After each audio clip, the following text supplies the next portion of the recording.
during this video, I want you guys to comment how much this car weighs. And in the next video, we are going to scale it, corner balance it, and throw a bunch of people to see just how much and how overweight this thing is.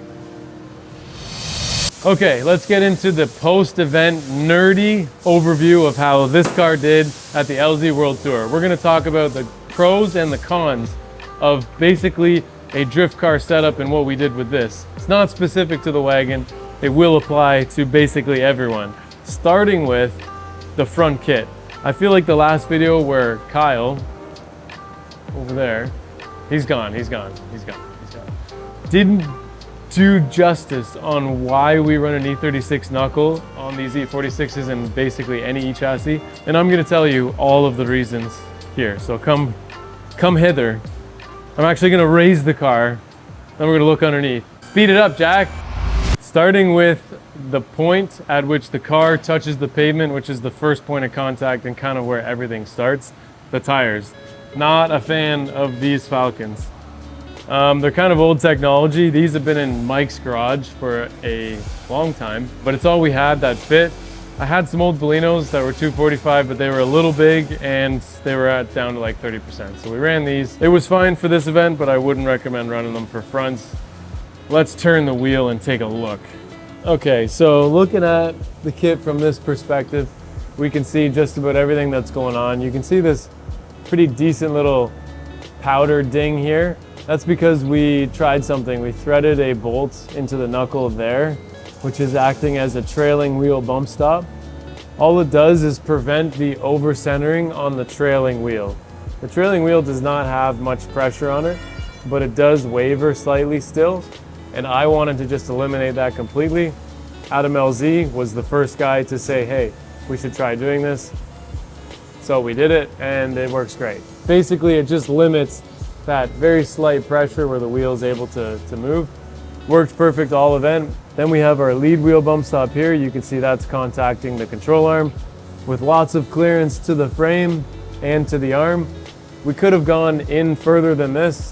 This is a pretty conservative setting, but I was nowhere near spinning out and I didn't have enough power to really throw a ton of angle and then pull out of it. So this was fine for the LZ. But let's talk about the E36 benefits for this chassis. The first one being, we are allotted about 70 millimeters of additional shock that we are able to put into the car because it's not just a clamp on the top of the knuckle like an E46. The canister can actually travel all the way down to here, which is much longer than the E46 would ever allow you to be. So right off the bat, an E36 is going to give you much longer travel potential. So you can put long travel shocks, helper springs, all those sorts of things. Whereas an E46, you're more limited on that. The next thing is, which we actually utilized, in order to change camber on an E46 car, you can only really do it from the top. So you can move the top in or out, and that's going to increase your camber. But what else is it changing? It's also changing KPI at the same time.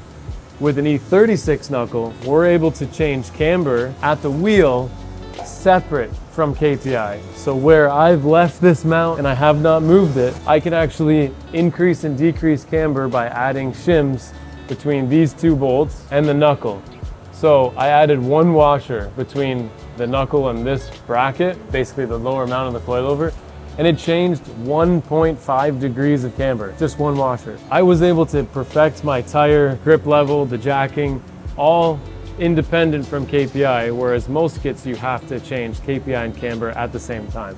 This is a beautiful design. It's one of the best. For a McPherson strut, I would say it is absolutely the best. It's better than any 2-bolt design and especially better than E46, E90, and all of the clamp designs. Another big benefit to the E36 knuckle, it's small, compact, and light. It's very light because of how small it is and how low this coilover mounts. This knuckle is about 3/4 the weight, 3/4, however you want to say that, the weight of the E46 knuckle because of its size. And in addition, it's also stronger.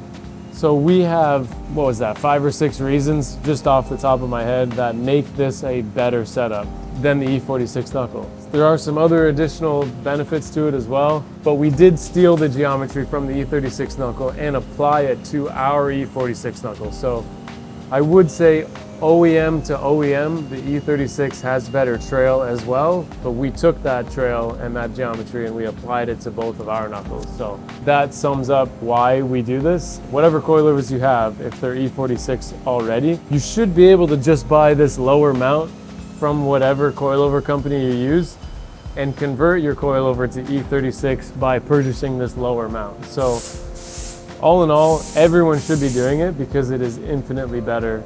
And then the brakes and the spindle and bearing are all the same after that. So you don't even have to change that stuff. I did not actually do an alignment on this car, and I'm gonna tell you why. Driving this car, coming from the Corvette, coming from all the other chassis that I've driven, there's a certain way that I want the car to feel, and it can't be determined by the alignment spec, because although that gives you a baseline, I actually know exactly how I want the wheel to feel. So what we did was set a base alignment. We put 7 caster in it, we put 1/8 of toe out, and we put -4.5 degrees of camber. It's basically what it says on our sheet, but I left my driving to allow for me to just change it. And because of our on-car lollipop adjustment, which is right here, I basically did 2 laps at LZ World Tour. I drove in, everyone on the team's wondering what I'm doing, and all I have is an impact with an 1.1/8" socket on the end of it.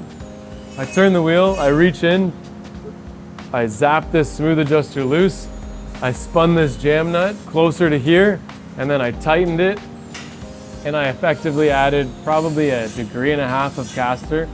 Like I was telling you, I didn't measure it, but all I was doing was adjusting it the same on both sides. I went back out on the track, and I could instantly feel the difference.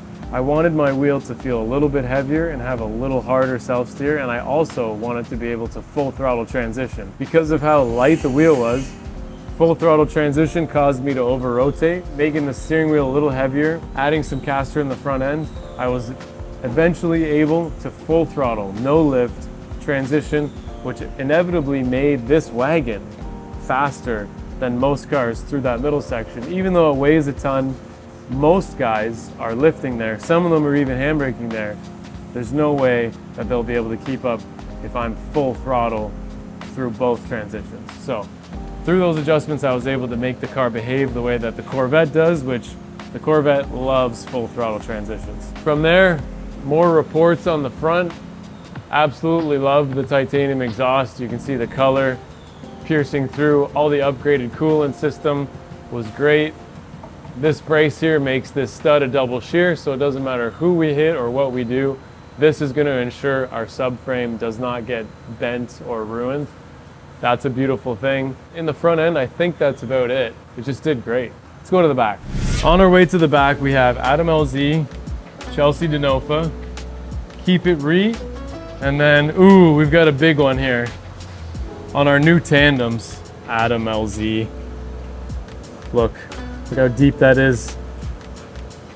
You know what, this is totally my fault. Well, it's the clutch's fault. Then it's my fault. Then it's Adam's fault. Small shared fault there. And then I think this is also Adam. This would have been his rear tire because, anyways, you saw the video. Let's talk about the back here. The tandem's absolutely perfect. Fitting on these 265 acceleras nicely. The BC coilovers with their nice offset bushing.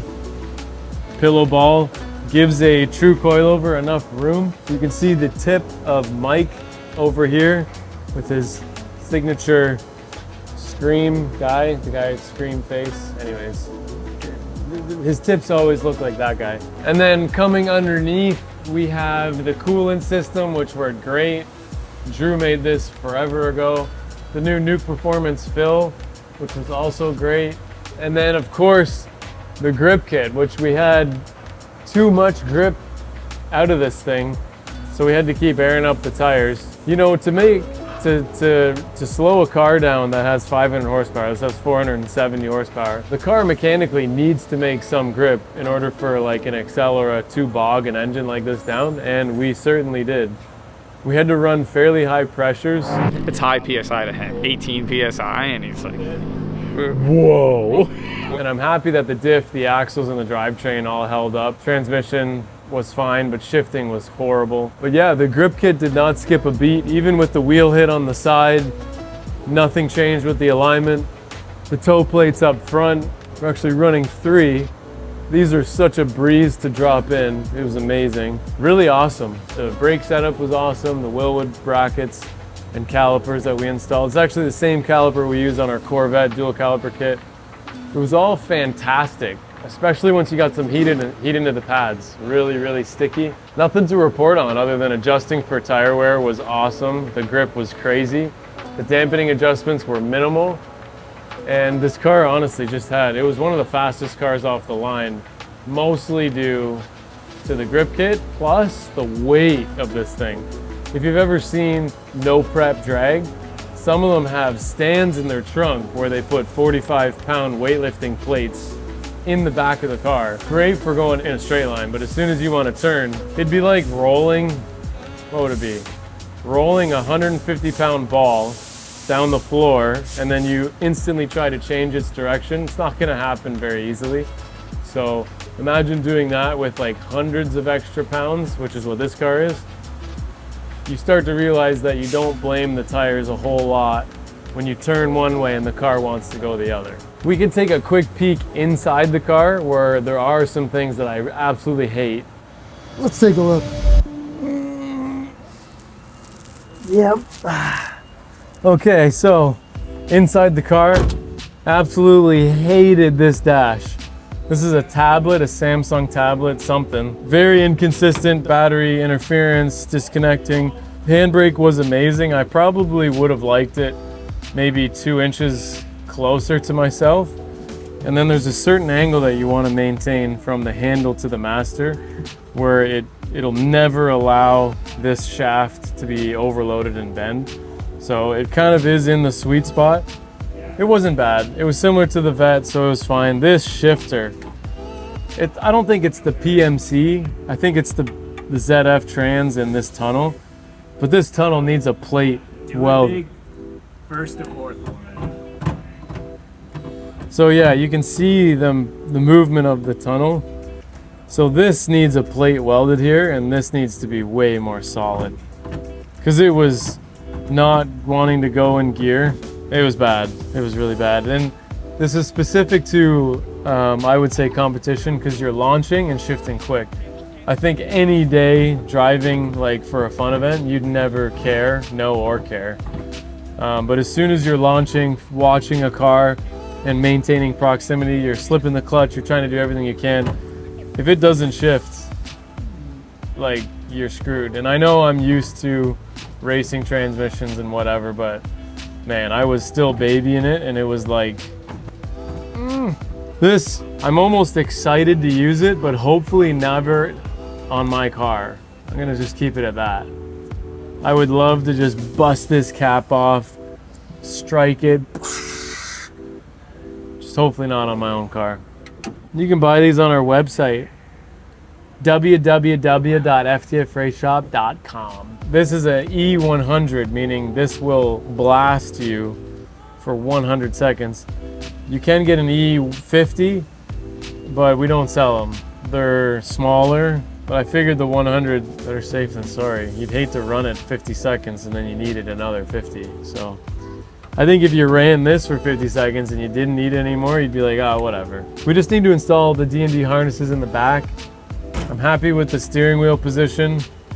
We did a little column upgrade. The wiring and the panels could be better, but for usability, just the tablet needs to be redone, and then a plate welded here on the tunnel. Everything else was pretty comfortable. Seats were great, heel plates. And then this thing, honestly, if it could ever get a diet, it needs one. Yeah, if you're still watching, comment on this video what the weight of this car is, because we're going to scale it next video. Corner balance scale. You guys will be surprised at what we were able to do with this boat of a car. So that's it. Thank you guys for watching. We'll see you guys next week, and we will have a Tip Tuesday for you lined up. That one's going to be interesting as well. Could be any squat, could be corner balancing, could be something interesting. So stay tuned. I hate that saying, and see you later.